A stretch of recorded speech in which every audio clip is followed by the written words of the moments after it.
세상을 얻는 지혜. 천하를 얻는 방법은 의외로 간단합니다. 딱 한 가지, 바로 사람의 마음을 얻는 것이죠. 지금 당신의 삶은 어떤가요? 가정, 직장, 그리고 인간관계를 원만하게 이끌고 계신가요? 맹자가 말하는 천하통일의 원리는 사실 우리가 살아가면서 만나는 모든 관계의 성공 비결과 놀랍도록 닮아 있습니다.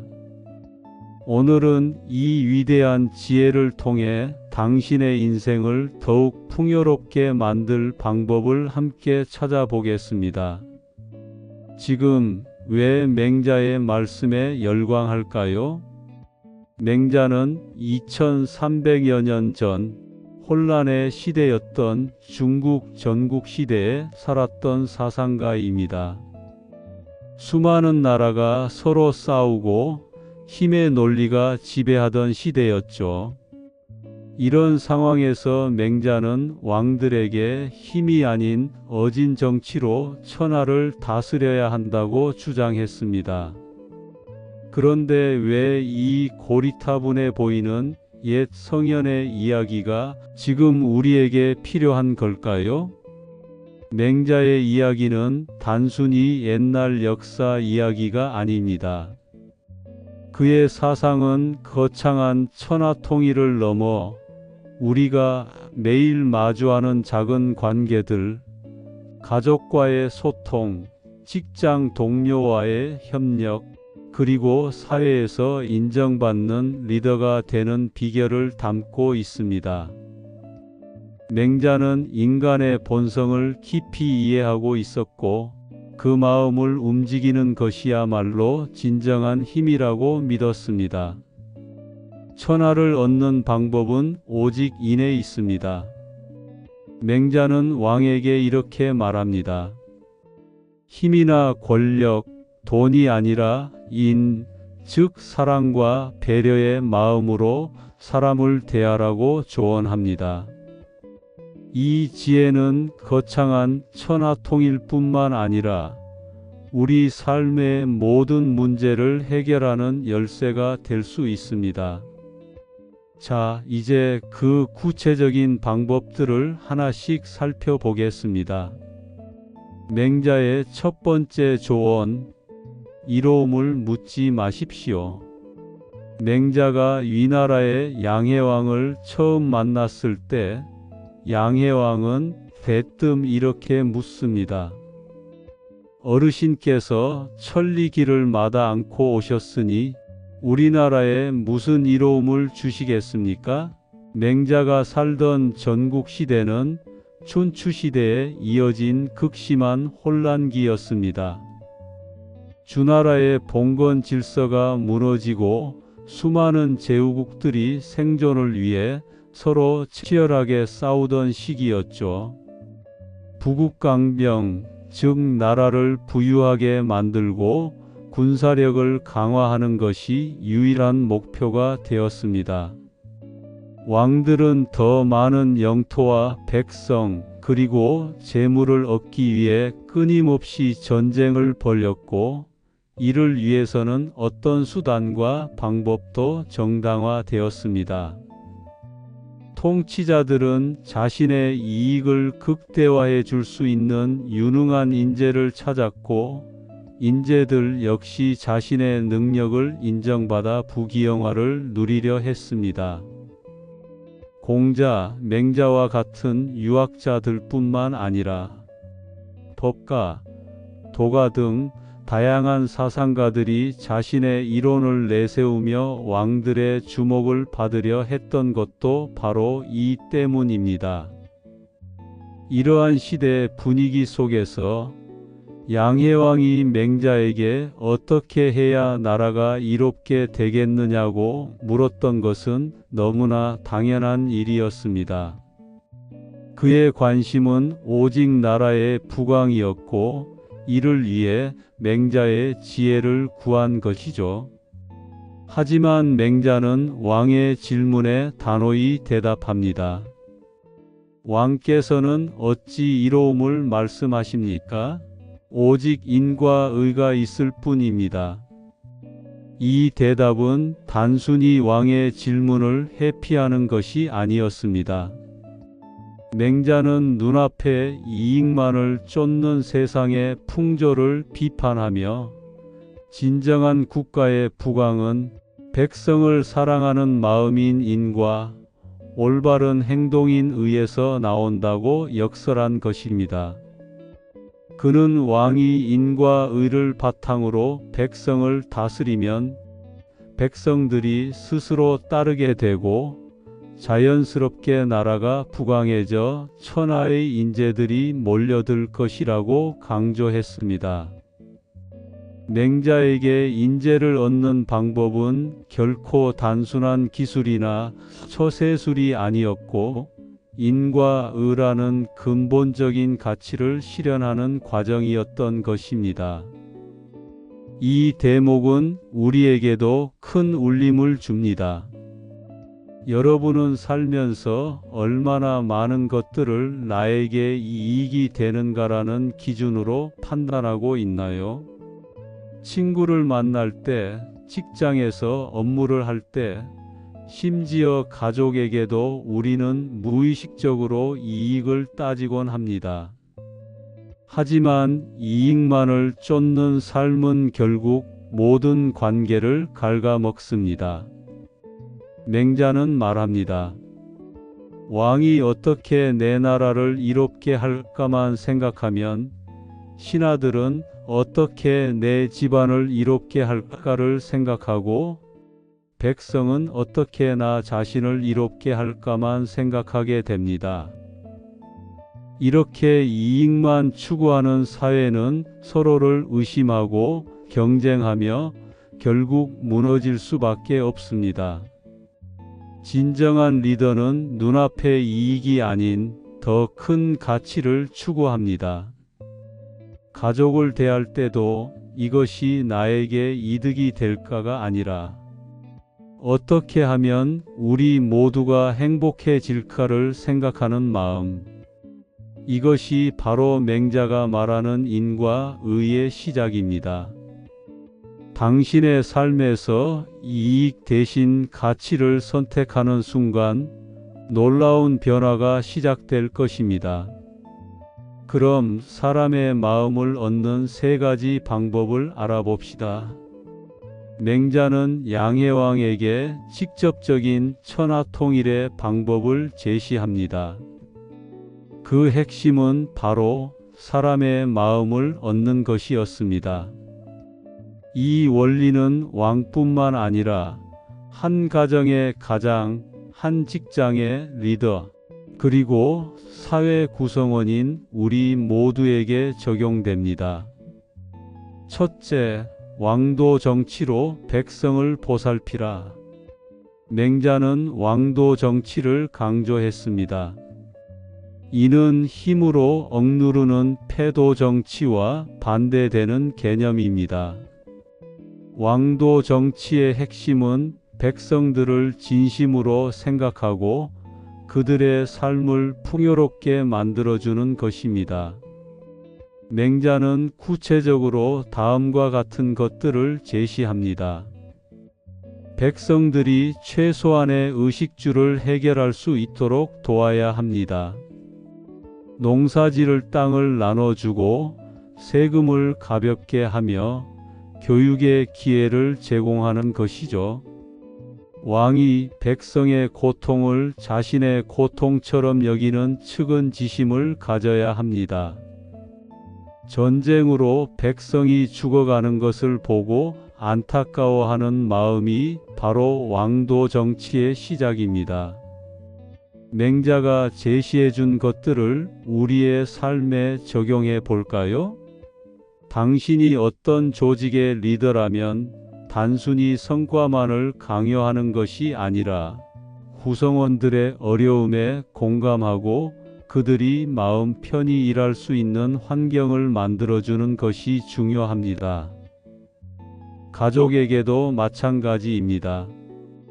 가족 구성원의 어려움을 외면하지 않고 함께 해결하려는 마음, 이것이 바로 맹자가 말하는 왕도 정치의 현대적 의미입니다.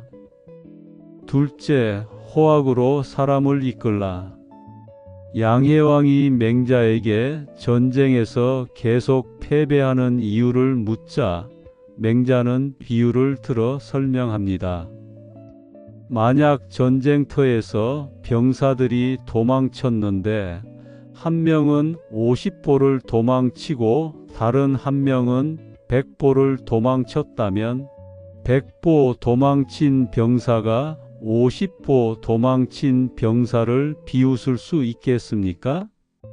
양해왕은 당연히 그럴 수 없다고 답합니다. 맹자는 이어서 말합니다. 50보든 100보든 도망친 것은 똑같습니다. 이 구절은 50보, 100보라는 고사성어의 유래가 된 맹자의 유명한 가르침입니다. 맹자는 왕에게 이렇게 덧붙입니다. 왕께서 백성들이 도망치는 근본적인 이유를 아시면서도 더 이상 전쟁을 하지 않겠다는 진정한 의지를 보여주지 않는다면 결코 천하의 민심을 얻을 수 없습니다. 맹자가 이 말을 통해 전달하려 한 핵심 메시지는 다음과 같습니다. 겉으로 드러나는 차이보다 본질이 더 중요하다는 것. 50보든 100보든 도망친 것은 똑같이 전쟁을 기피하는 마음이 담겨 있습니다. 눈앞의 작은 차이를 따지기보다 백성들이 왜 전쟁을 싫어하는지 근본적인 이유를 파악해야 한다는 뜻입니다. 진심을 보여주는 리더십의 중요성. 맹자는 말로만 백성을 위한다고 하는 것의 한계를 지적했습니다. 진정으로 백성을 위한다면 말뿐인 약속이 아니라 실제로 전쟁을 멈추고 백성을 돌보는 행동을 통해 진심을 보여주어야 한다고 강조했습니다. 이처럼 맹자는 통치자가 백성을 얻기 위해서는 단편적인 현상만 보지 말고 문제의 근본을 파악하고 진정성 있는 행동으로 다가가야 한다고 가르쳤습니다. 이 대목은 변화의 중요성을 강조합니다. 말로만 백성을 위한다고 하지 않고 진정으로 백성이 원하는 것을 이해하고 실행해야 한다는 것이죠. 맹자는 왕에게 백성이 좋아하는 것을 함께 즐기고 백성이 싫어하는 것을 함께 싫어하라고 조언합니다. 당신은 주변 사람들에게 얼마나 진심을 보여주고 있나요? 말과 행동이 일치하는 사람은 신뢰를 얻습니다. 변화를 원한다면 먼저 자신이 진정성 있는 모습을 보여줘야 합니다. 셋째, 항산으로 항심을 지켜주라. 맹자는 백성들이 올바른 마음을 유지하려면 먼저 항산, 즉 일정한 생업이 보장되어야 한다고 말합니다. 먹고 살 걱정을 하지 않아야만 비로소 도덕적인 마음, 항심을 가질 수 있다는 것입니다. 배고픈 사람에게 도덕을 가르칠 수는 없다는 것이 맹자의 현실적인 조언입니다. 이는 우리 사회에도 그대로 적용됩니다. 직원들이 생계 걱정 없이 일할 수 있도록 정당한 보상을 해주고 가족들이 경제적으로 안정감을 느낄 수 있도록 노력하는 것이 중요합니다. 맹자는 단순히 이상적인 도덕을 이야기한 것이 아니라 현실적인 토대 위에서만 진정한 인과 의가 실현될 수 있다고 본 것입니다. 우리는 지금까지 맹자의 양해왕 상편에 담긴 천하통일의 비밀을 살펴보았습니다. 맹자가 말한 천하는 거대한 나라만을 의미하는 것이 아닙니다. 그것은 당신이 속한 작은 공동체, 바로 당신의 가정이 될 수도 있고 직장이 될 수도 있으며 심지어는 당신 자신의 마음속 세상일 수도 있습니다. 맹자의 가르침을 우리 삶에 적용하면 다음과 같은 지혜를 얻을 수 있습니다. 첫째, 진정한 리더십은 이익이 아닌 사람에게서 나옵니다. 맹자가 양해왕에게 이로움을 묻지 말라고 한 것은 단기적인 이익만 쫓아서는 결국 모든 것을 잃게 된다는 뜻입니다. 자녀에게 좋은 대학에 가야만 용돈을 올려주겠다고 말하는 부모와 무엇을 하든 너를 믿고 응원한다고 말하며 아이의 진정한 행복을 찾아주는 부모가 있다고 생각해 보세요. 당장의 이익만을 따지는 관계는 불안정하지만 진심으로 아이를 위하는 마음은 끈끈한 신뢰를 만듭니다. 당장의 프로젝트 성공을 위해 팀원들을 밤낮 없이 몰아붙이는 리더와 팀원들의 컨디션을 살피며 힘들면 언제든 말해달라고 이야기하는 리더가 있습니다. 단기적인 성과는 비슷할지 몰라도 장기적으로는 팀원들이 진심으로 따르는 후자의 리더가 더 큰 성공을 이끌어냅니다.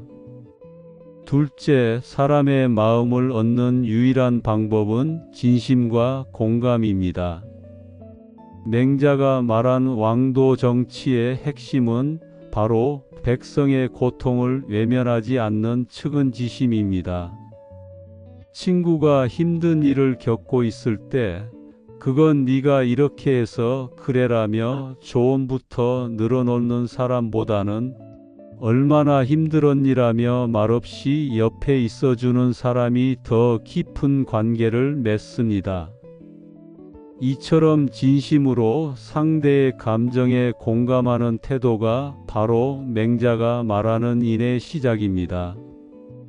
회사의 경영진이 단순히 실적 부진을 꾸짖는 것이 아니라 요즘 경기가 어려워 우리 모두 힘들겠지만 함께 이겨내자는 메시지를 전하며 직원들의 어려움에 공감하는 모습을 보여줄 때 직원들은 회사가 나를 생각해 주는구나라는 마음을 갖게 됩니다.